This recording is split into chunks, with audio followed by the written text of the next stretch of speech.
नमस्कार, news state के UP digital platform में आप सभी का स्वागत है और मैं हूं आपके साथ आशिमा त्यागी।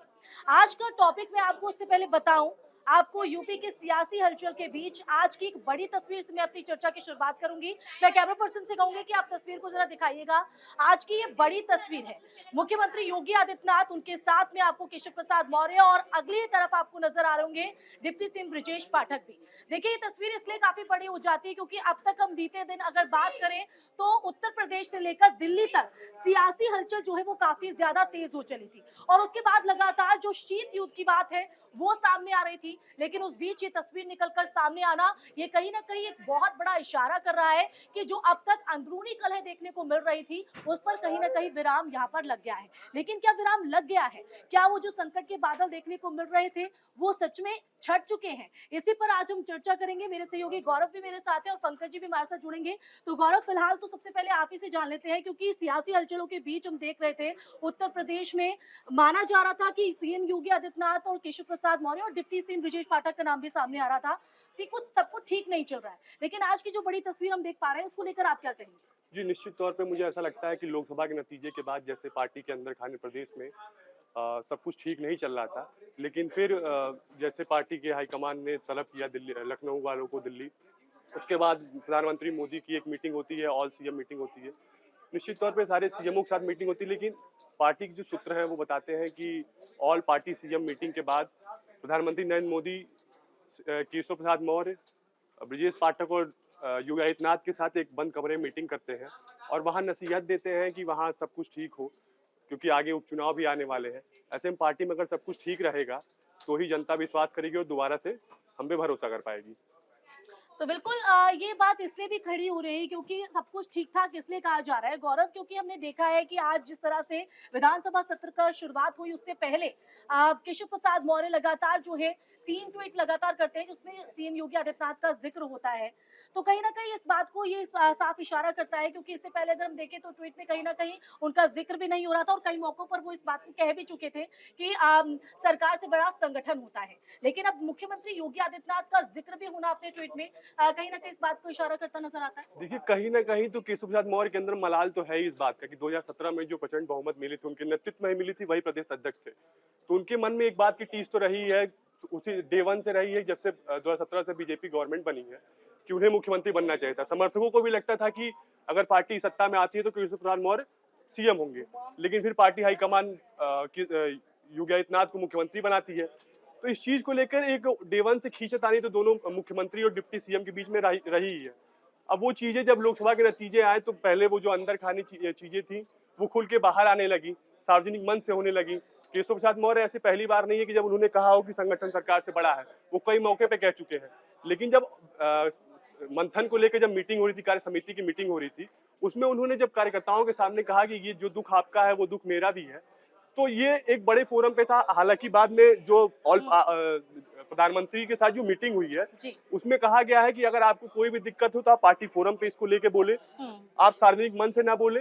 तो इसको लेके कई चीजें समझाई गई हैं और कहीं ना कहीं जनता को एक मैसेज देने का भी काम किया गया है। वजह है कि हम देखते हैं कि जब दिल्ली में बैठकों का दौर चल रहा था, पीएम मोदी का हस्तक्षेप हम जब देखते हैं, उसके बाद मुख्यमंत्री योगी आदित्यनाथ उत्तर प्रदेश पहुंचते हैं, लगातार बैठकों का दौर होता है और देखिए उपचुनाव जो है उससे पहले लगातार ये हलचल जो है वो काफी तेज देखी जा रही थी। लेकिन कहीं ना कहीं बीजेपी आलाकमान भी इस बात को समझता है कि अगर ये अंदरूनी कलह बाहर निकल कर आती है या फिर मुख्यमंत्री को हटाया जाता है और उनकी शक्ति केशव प्रसाद मौर्य की शक्ति को बढ़ाया जाता है तो कहीं ना कहीं उसको खामियाजा भुगतना पड़ सकता है। और देखिए, टीम भी कहीं ना कहीं योगी आदित्यनाथ ने जो है वो तैयार कर ली थी। देखिए, सबसे बड़ी बात ये है कि अगर आप यूएसपी देखें योगी आदित्यनाथ की और केशव प्रसाद मौर्य की, तो केशव प्रसाद मौर्य सिर्फ प्रदेश तक ही सीमित है, पूरे ऑल इंडिया की अगर नहीं करें।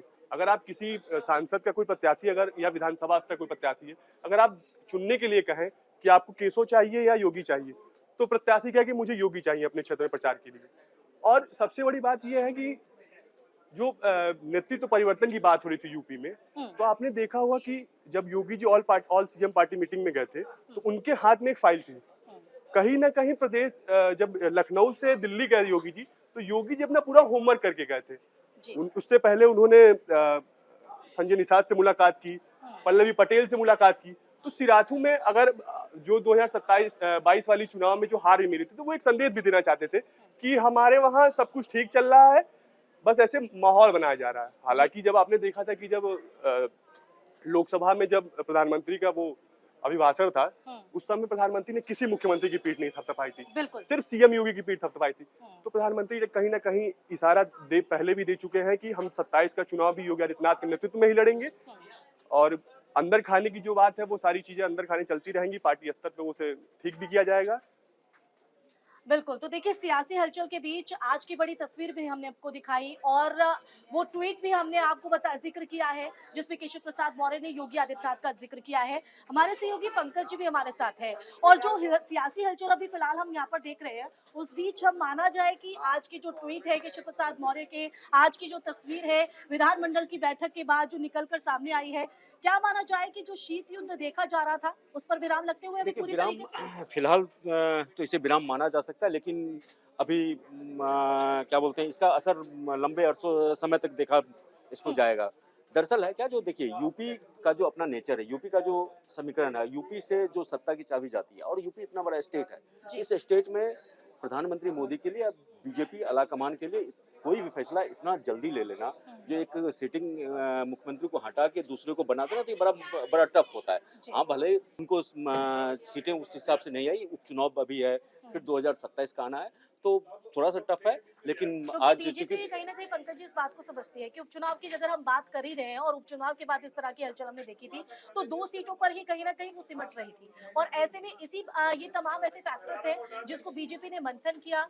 दिल्ली में हमने देखा कि किस तरह से बैठकों का दौर चला था, हलचल होने के बाद अब जिस तरह से ये तस्वीर है, तो कहीं ना कहीं इस फैक्टर को समझती है बीजेपी हाँ, कि उपचुनाव से पहले कोई बड़ा बदलाव तो नहीं। कोई उपचुनाव से बदला, और बीजेपी के आलाकमान के लिए यूपी में योगी आदित्यनाथ को मूव करके केशव प्रसाद मौर्य को बनाना भी काफी आसान होने वाला नहीं है। इसलिए जो यूपी में योगी आदित्यनाथ का जितने भी मतलब लोकप्रियता उनकी कम हुई हो, या फिर सीट लोकसभा चुनाव में कम आया हो, लेकिन लॉ एंड ऑर्डर या कुछ मसले पे उनकी तारीफ होती है, उनके कामकाज की और देखिए न सिर्फ तारीफ बल्कि होती है।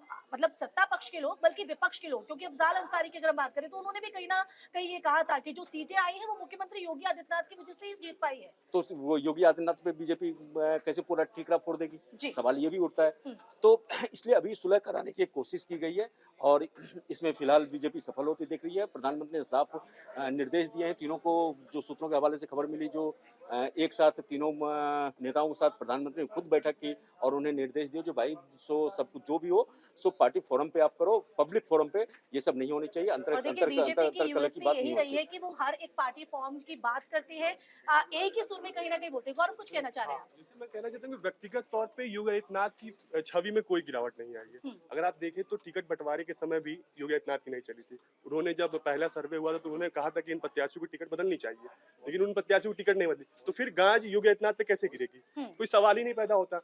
केंद्रीय नेतृत्व ने टिकट बंटवारा किया था, तो इसको इसको लेकर कोई योगी आदित्यनाथ पे कोई गाज गिरने वाली नहीं है। ये तो चीजें आश्वस्त है पार्टी। हमारे साथ मोहित है। मोहित उत्तर प्रदेश की राजनीति पे की काफी जी मोहित। जानकारी रखते हैं। हाँ। तो मोहित, क्या क्या कहता है ये जो तस्वीरों तीनों आपका विश्लेषण क्या क्या कहना है? कहता है?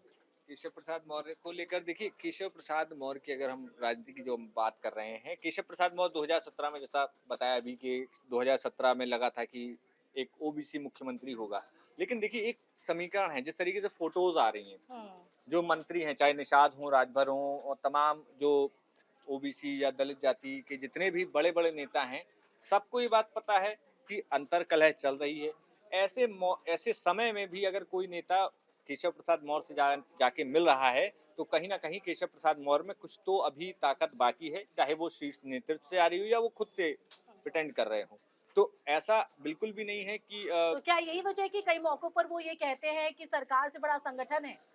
बिल्कुल केशव प्रसाद मौर्य लगातार सरकार से बड़ा संगठन कह रहे हैं, क्योंकि ये जो चुनावी नतीजे आए हैं कहीं ना कहीं उसमें बहुत ज्यादा, और खासतौर पे सिर्फ केशव प्रसाद मौर्य की बात की नहीं है, यहाँ पे पूरे संगठन ने जो एक रिपोर्ट बनाई थी, 15 पॉइंटर्स की रिपोर्ट, जो प्रधानमंत्री मोदी को भूपेंद्र चौधरी ने जाके सौंपी है, उसमें वो सारी जानकारियां पॉइंटर्स में, एक पॉइंटर्स ये भी था कि लोगों में अधिकारियों की नौकरशाही की जो निरंकुशता है वो ज्यादा बढ़ी, लोगों की सुनवाई नहीं हुई, पेपर लीक के मामले, उसमें ये पॉइंट्स बहुत ज्यादा ठीक है, महत्वपूर्ण लेकिन तरीके ये से लिखे तमाम गए। पॉइंट्स को महत्व तो दिया गया था और शायद यही वजह रही कि हमने देखा कि उत्तर प्रदेश से लेकर दिल्ली तक जो है मंथन यहाँ पर किया गया। लेकिन इन तमाम मंथनों और इन तमाम तस्वीरों के बीच कहीं ना कहीं ये माना जा रहा है कि अभी फिलहाल जो तस्वीर दिखाई पड़ी है, जिस ट्वीट की हम बात कर रहे हैं, लगातार जो केशव प्रसाद मौर्य ने किए हैं, योगी आदित्यनाथ का जिक्र हुआ है और जिस तरह से मुख्यमंत्री योगी आदित्यनाथ उपचुनाव को लेकर फ्री हैंड हो चुके हैं,